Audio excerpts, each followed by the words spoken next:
Everybody. I wanted to talk to you about your next project, Project 3, titled Problematize This. You have spent the quarter learning a whole bunch of things about writing, in particular, academic writing. What I'm asking you to do in this project is to do something called problematizing any element of academic writing that you sort of have maybe taken for granted, just assumed that it's a practice that can't be questioned.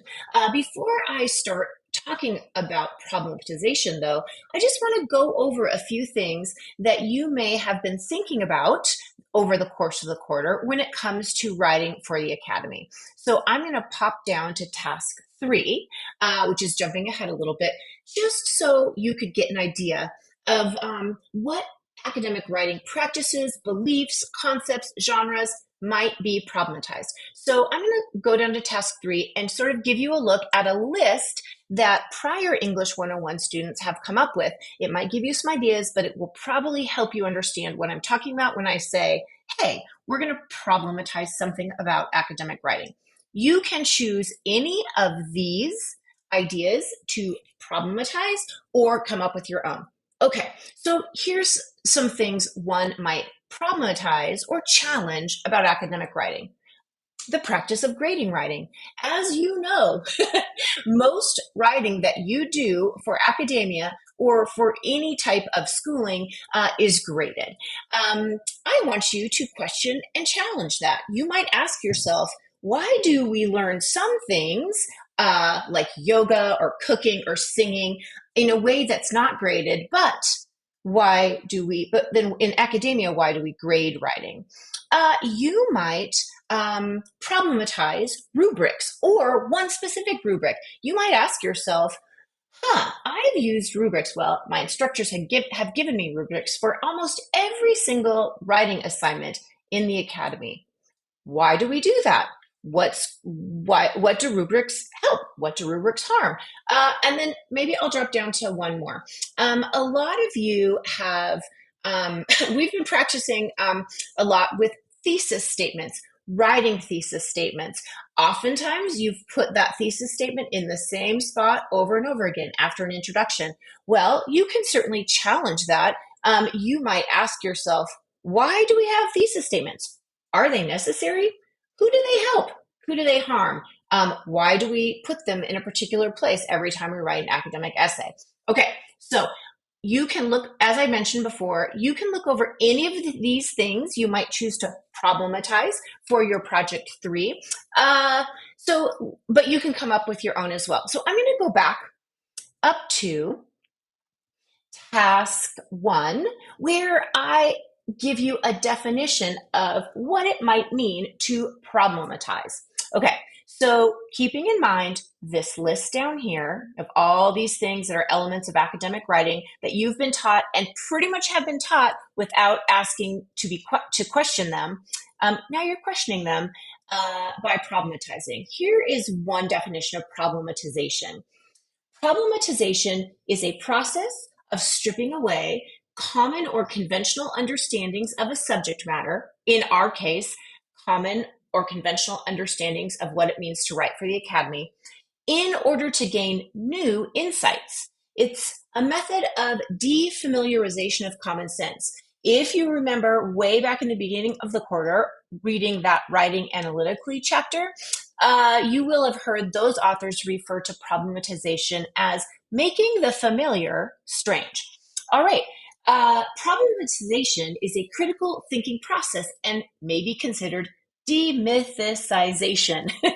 Rather than taking the common knowledge or myth of a situation for granted, like, for instance, that every essay needs 5 paragraphs, or, for instance, every essay needs a thesis, or, for instance, you need to use standard edited American English to write an essay for the Academy.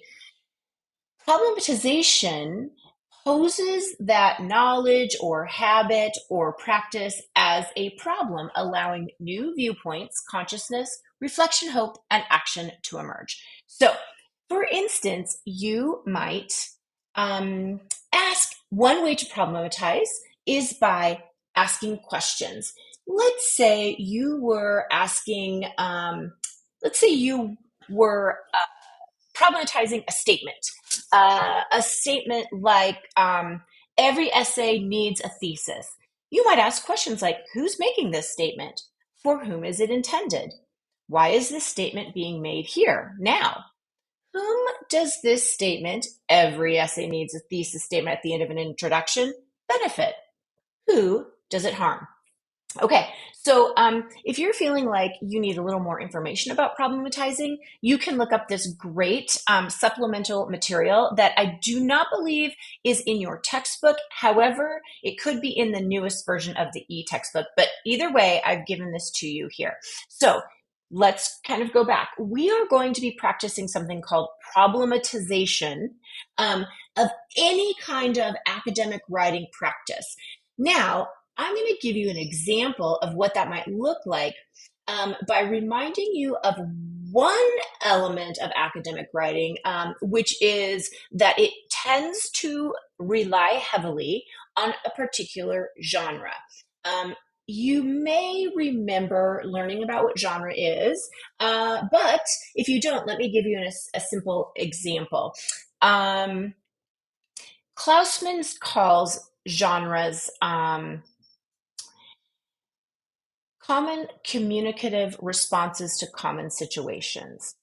I feel that's actually a pretty good definition, but I think what will make it more clear to you is the fact that you're already familiar with certain genres. So, for instance, we tend to talk about genres when we talk about films, movies. So you might favor a particular movie genre. For instance, maybe you love rom-coms. A rom-com, a romantic comedy, is a genre of movie. Or perhaps you really like horror movies. Horror is a genre of film. Now, there are all kinds of genres. In this case, I'm going to ask you to problematize, as our example, a particular genre. So here's the deal. You can read any one of four texts to practice this with, and some of them are texts you already know about.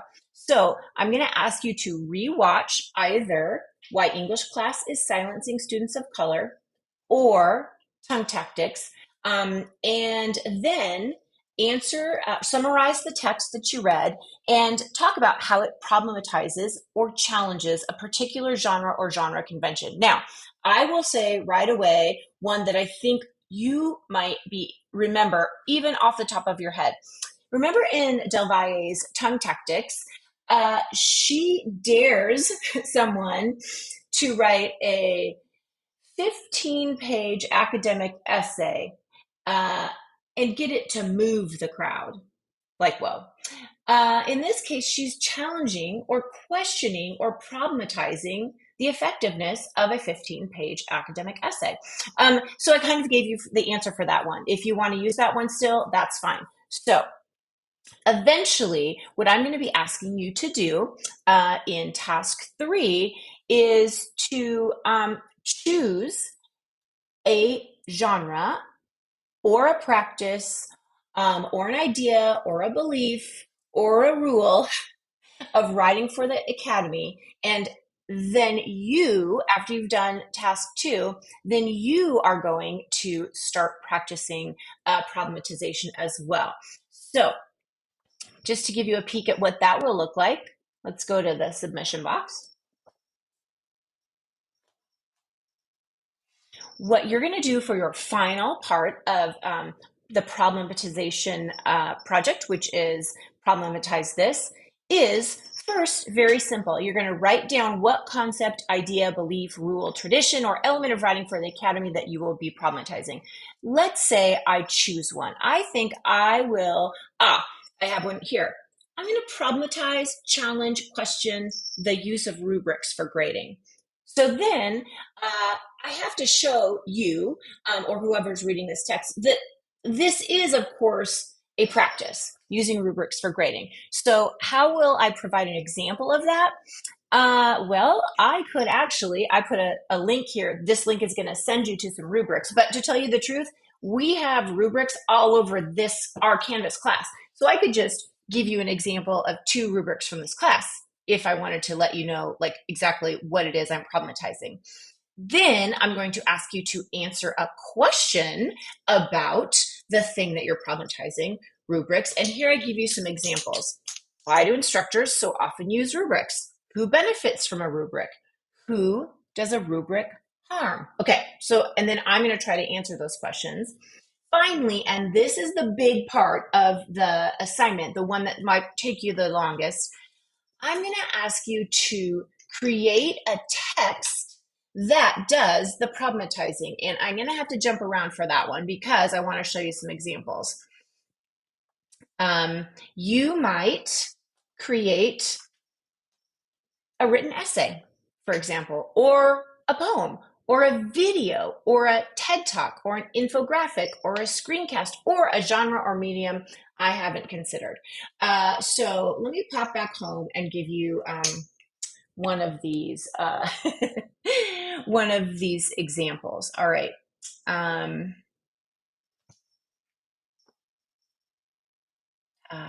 Yeah, this is really cool. I'm not going to go through the whole thing, but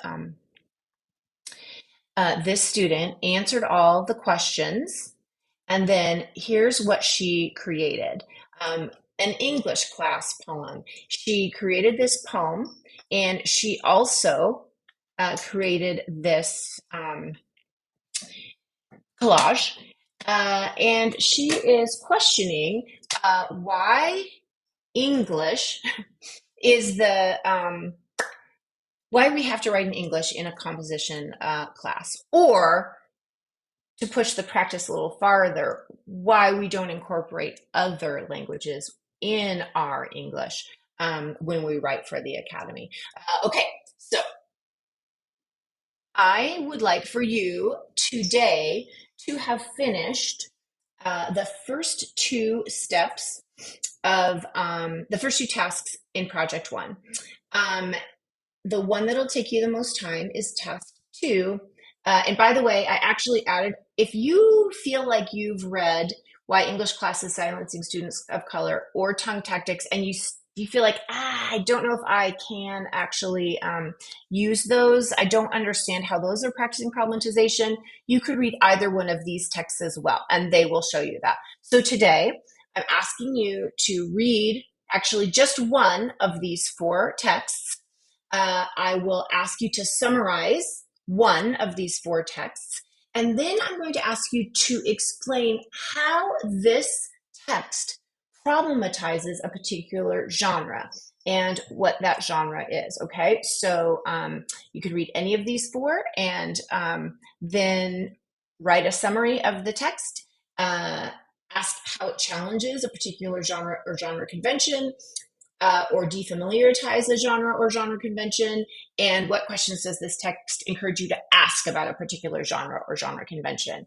All right, so this is an unusual assignment. You've probably not done an assignment like this before, so I would ask for you to please let me know if you have any questions, and I can't wait to see what you come up with.